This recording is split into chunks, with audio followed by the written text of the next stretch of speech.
নমস্কার, কেমন আছেন সবাই? আশা করছি সবাই খুব ভালো আছেন। আমরাও বেশ ভালোই আছি। ভিডিওটা এডিট করে আপলোড করতে করতে বেশ অনেকটা দেরি করে ফেলেছি। যাক, আমার জীবনের একটা নতুন অধ্যায় আপনাদের সকলকে স্বাগত জানিয়ে আজকের ভিডিওটা শুরু করছি। দিনটা ছিল 7 এপ্রিল, সোমবারের সকাল। ওই সকালবেলা ভোর 3:30টার দিকে আমি হসপিটালে অ্যাডমিট হই। যদিও ব্যথাটা শুরু হয়েছিল আমার গতকাল রবিবার থেকে, কিন্তু রাত্রেবেলা ঘুমানোর পর সেই ব্যথা মারাত্মক পরিমাণে বেড়ে যায়। তারপর আর কি, তড়িঘড়ি করে হসপিটালে দৌড় মেরেছিলাম। হসপিটালে গিয়ে জানতে পেরেছিলাম আমার 1.5 সেন্টিমিটারের মতো সার্ভিক্স ওপেন হয়ে গিয়েছে। আমরা তো শুনে বেজায় খুশি ছিলাম।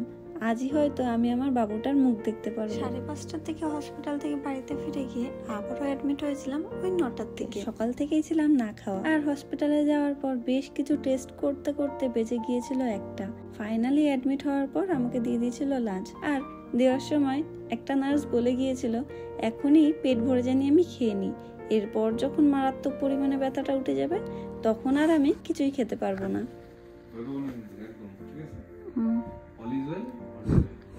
ওকে, টাটা। আর হাজব্যান্ডকে বলেছিল সেও জানি বাড়ির থেকে খাওয়া দাওয়া করে তাড়াতাড়ি চলে আসে, হয়তো ডেলিভারিটা আজ হলেও হতে পারে।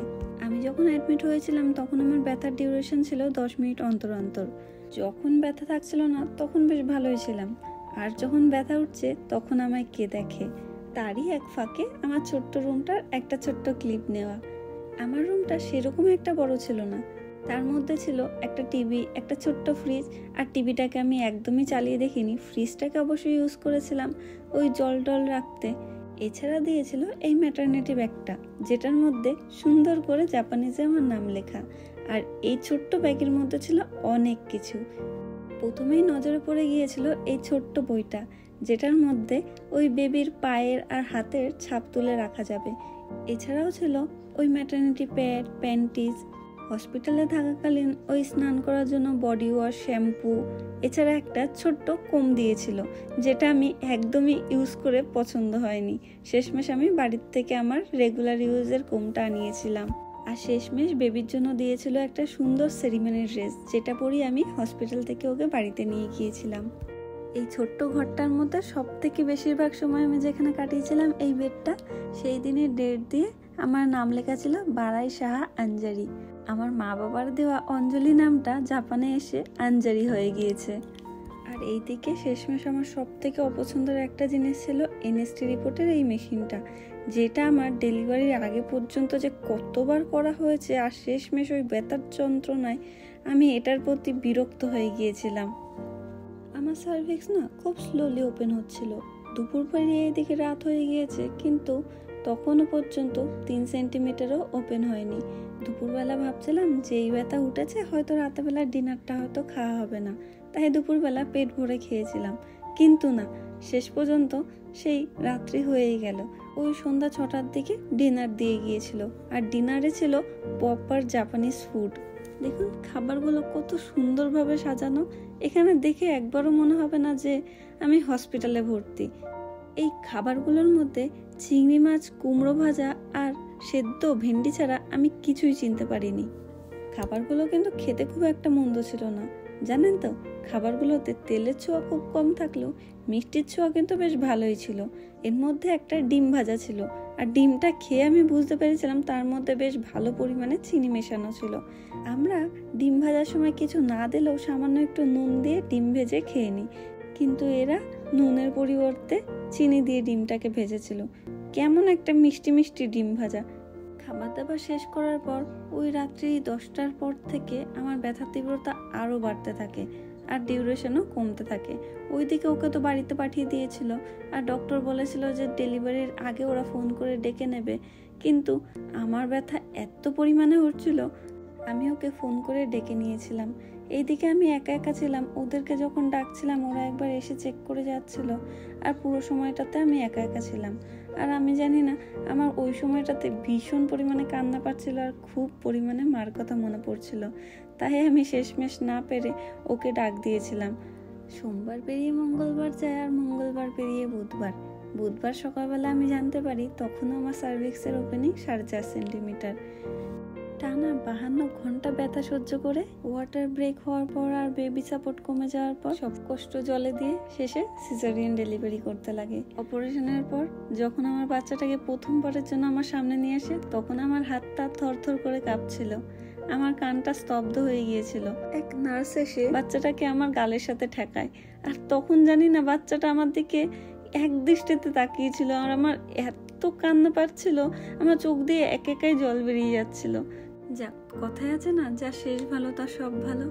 হাজারো কষ্ট করে আমার ছোট্ট প্রাণটা সুস্থ সবল এই পৃথিবীর মুখ দেখে।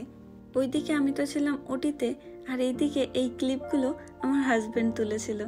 এইদিকে সোনাকে হাজবেন্ডের সামনে আনার পর ওর যে সবকিছু ঠিক আছে সেটা নার্স পাই টু পাই বুঝিয়ে দিচ্ছিল, যে দুটো নাকের ফুটো আছে, দুখানা চোখ আছে, মুখের ভেতর পরিষ্কার আছে, হাত পা ঠিক আছে, হাতের 5টা আঙুল আছে, এইসব কিছু। এই জিনিসটা দেখে আমি বেশ অবাক হয়েছিলাম। এইভাবে যে গার্ডিয়ানকে বাচ্চা বুঝিয়ে দেওয়া হয় তা আমার আগে কখনো জানা ছিল না। সোনা সবকিছু চেক করে প্রথমবার ওর বাবার কোলে তুলে দিয়েছিল। আর জানেন তো, এই ক্লিপটি তুলে দিয়েছিল ওই নার্সটি। টানা 2 দিন খাওয়া দাওয়া ঘুম সব তুঙ্গে তুলে এই মানুষটাই একমাত্র আমার সাথে ছিল। আর এই বাচ্চা কোলে নিয়ে তারপরে ও এক শান্তির 2 ঘন্টা ঘুম দিয়ে আবার এসেছিল আমার সাথে বিকেলবেলা দেখা করতে। যে বাচ্চাটা এতদিন পেটের মধ্যে উতুপুতু করতো তাকে তোমার কেমন লাগছে? আমার তো খুব ভালো লাগছে। আমি তো এখন উতুপুতু করতে আমাদের সোনাটা ফাইনালি আমাদের কাছে চলে এসেছে। এটাই ছিল আমাদের একটা 3 জনের কিউট ফ্রেম।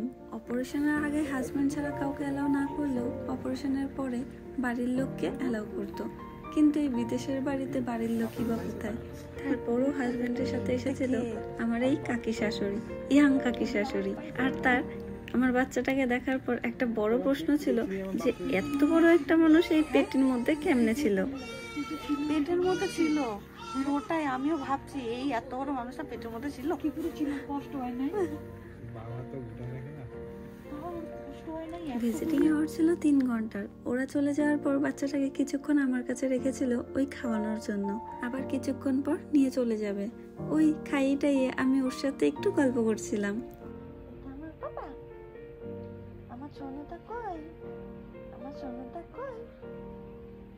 বেচারা ঘুমাতে চাইছিল, আর আমি কথা বলে ওর ঘুমটা ডিস্টার্ব করে দিচ্ছিলাম দেখে ওর হয়তো পছন্দ হচ্ছিল না, তাই তো কান্না করে দিয়েছিল। টানা 2 দিন না ঘুমিয়ে ভীষণ কান্নাকাটি করে ব্যথায়। আমি বলবো ডেলিভারির পর বাচ্চাটাকে দেখে আমার মুখে যে এগুলো এসেছে সেটা পুরো প্রেগনেন্সিতেও আসেনি। আপনারা কি বলেন, মানবেন তো? যদি মানেন অবশ্যই জানাবেন। আর এইদিকে অপারেশনের পর প্রথম আমাকে লাঞ্চ দিয়ে গিয়েছিল। অপারেশন যেহেতু সদ্য হয়েছিল আমার ভরপেট খাওয়া বারণ ছিল, তারপরও লাঞ্চে বেশ অনেক কিছু দিয়েছিল।